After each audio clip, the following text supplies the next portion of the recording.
अब जब 18,000 को आंकड़ा पार कर रहा है और एक एक दिन में 4,000 से ज़्यादा केसेस आ रहे हैं, डेथ्स बढ़ रही हैं, ऐसे में अगर सरकार जिस तरह के कदम उठा रही है वो उसका काम है, फिर से हमेशा की तरह बात आ जाती है सोशल रिस्पॉन्सिबिलिटी की।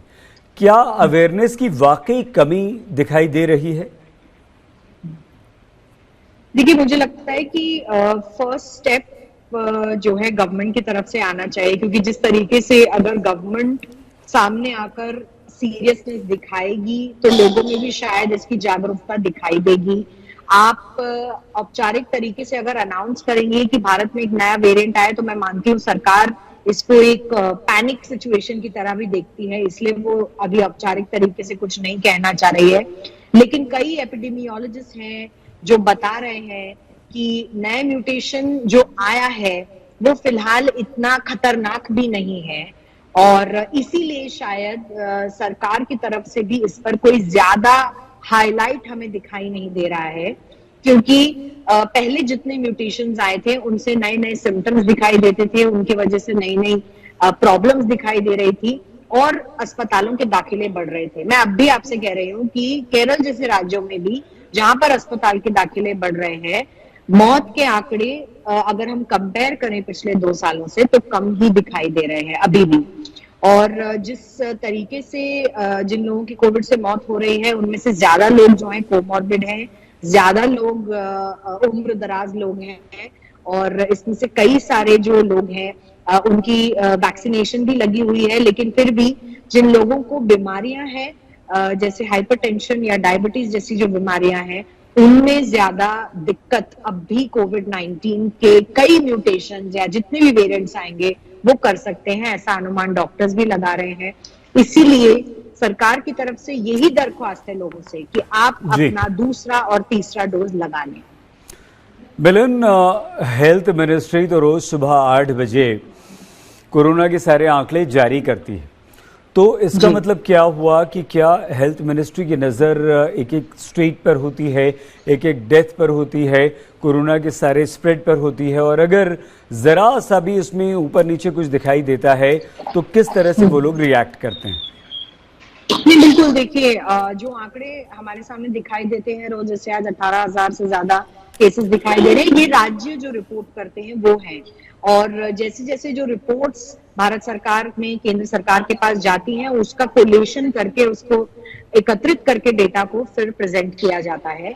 लेकिन वही बात है कि राज्य सरकारों पर जो है कोविड का डेटा रिपोर्टिंग की जो जिम्मेदारी है भारत सरकार ने पहले ही दे दी थी।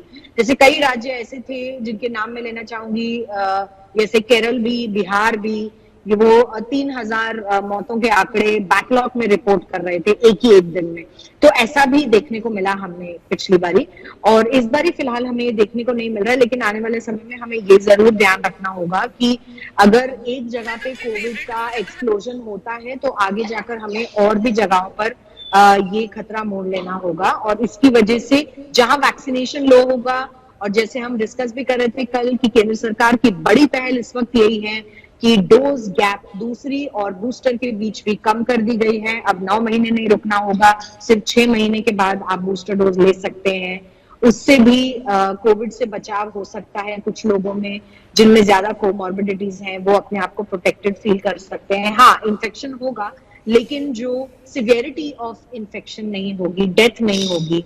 इसी के कारण सरकार ने अपनी तरफ से जो हर घर दस्तक कैंपेन है उनका 2.0 उसको तेज कर दिया है, और कई ऐसी इमेजेस भी हम देख रहे हैं। जैसे अगर आप हेल्थ मिनिस्ट्री का सोशल मीडिया का हैंडल भी देखेंगे या फिर हेल्थ मिनिस्टर का सोशल मीडिया हैंडल देखेंगे तो लद्दाख जैसे इलाकों में या हिमाचल जैसे इलाकों में, कुल्लू में जहां पर बादल फटा है, और उत्तराखंड जैसे इलाकों में जहां पर लैंडस्लाइड्स होती हैं, वहां तक जो लोगों को वैक्सीनेशन देने का कार्य अभी तक भारत सरकार के द्वारा चल रहा है और नियंत्रित रूप से ये कार्य चल रहा है। इसलिए सरकार अपनी तरफ से जो हो सकता है कर रही है, लेकिन आपको और मुझे भी अब कोविड से सतर्क रहना होगा। और आप और हम कैसे सतर्क रहें मिलन? देखिए, इसमें मैं अब विशेषज्ञों से ही जो हम बात कर रहे हैं वो आपको बताना चाहूंगी। कई लोग मास्क नहीं लगाना चाह रहे हैं, लेकिन एक्सपर्ट्स और एपिडेमियोलॉजिस्ट का कहना है mask is better than no mask. मतलब आप मास्क लगाएंगे, वो आपकी प्रोटेक्शन करेगा, नो मास्क से तो आपको नुकसान ही होगा। अगर कहीं आप बाहर जा रहे हैं, आपने वैक्सीन लगाई हुई है तो बहुत अच्छी बात है। अगर आप वेट कर रहे हैं वैक्सीन लगाने, कम से कम आप मास्क पहन सकते हैं। हैंड हाइजीन, सोशल डिस्टेंसिंग तो फॉलो करनी ही है।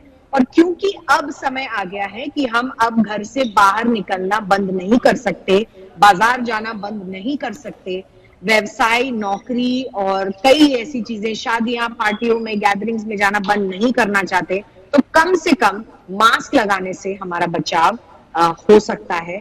इस पे कई स्टडीज हो चुकी हैं पिछले 2 सालों में कि मास्क लगाने से जो कोविड का स्प्रेड है, जो यूजुअली जिसको एयरबॉर्न कहा जाता है, हवा की परत में कोविड के जो वायरस के जो कण है वो दिखाई देते हैं, वो आप तक नहीं पहुंचेंगे। अगर आप मास्क लगाएंगे तो उसका जो परसेंटेज है आपको कोविड होने का वो ड्रास्टिकली कम हो जाता है बाय 80%। मतलब 80% कम चांस है आपको कोविड होगा अगर आपने मास्क लगाया होगा।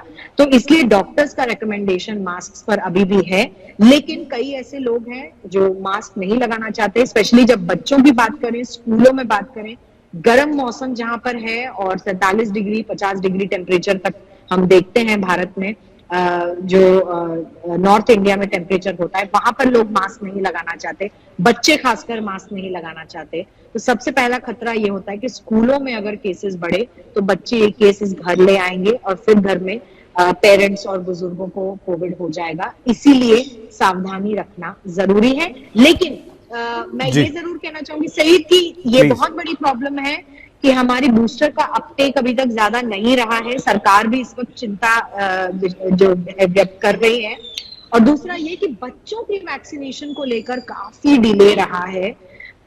एक लेवल तक हम 12 साल से ऊपर के बच्चों को तो वैक्सीनेट कर रहे हैं, लेकिन उनसे कम उम्र के बच्चों की जो वैक्सीनेशन है वो अभी तक पूरी तरीके से सक्सेसफुल होती हुई भारत में नहीं दिखाई दी।